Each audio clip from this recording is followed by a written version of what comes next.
ఇన్సూరెన్స్లో ఎక్కడి నుంచైనా చేసుకోవచ్చు బిజినెస్. ఇప్పుడు సపోజ్ మీరు అంటున్నట్టు రియల్ ఎస్టేట్ బిజినెస్ కూడా మంచి బిజినెస్ అంటున్నారు, ఓకే ఒప్పుకుంటాను.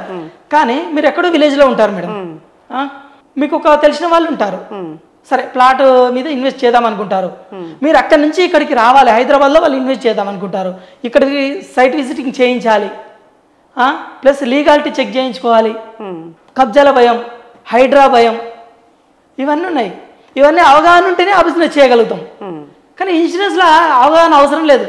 ఎవ్రీడే మనము వాళ్ళకి ఇంటి నుంచే మనము వాళ్ళకి అవగాహన కల్పిస్తున్నాము. ఫోన్ ద్వారా చెప్పేస్తే సరిపోతుంది అంటారు. ఎగ్జాక్ట్లీ అంతే. మనకు యాప్ ఉంటుంది టాటాలో, యాప్లోనే అన్నీ వచ్చేస్తాయి. అందుకోసమే ఇది ఇంకా ముఖ్యంగా మహిళలు చాలా చక్కగా చేసుకోవచ్చు మేడం. వర్క్ ఫ్రమ్ హోమ్ కూడా కాదు, వర్క్ ఫ్రమ్ కిచెన్ ఇంట్లో చేసుకోవచ్చు. ఓకే, వంట వేసుకుంటూ. ఎందుకంటే ఎవ్రీడే మనము మార్నింగ్ ఏంటంటే జూమ్ మీటింగ్స్ ఉంటాయి, దాంట్లో ప్రోడక్ట్ నాలెడ్జ్ ఇస్తాం, ప్లస్ స్కిల్స్, ఇవన్నీ కూడా మనము daily morning 1 hour, evening 1 hour 90 days training ఇస్తాం వాళ్ళకి. కాబట్టి అన్ని బిజినెస్ల కన్నా ఇన్సూరెన్స్ ఇండస్ట్రీ అనేది, ఇన్సూరెన్స్ బిజినెస్ అనేది ది బెస్ట్ అని చెప్తాను.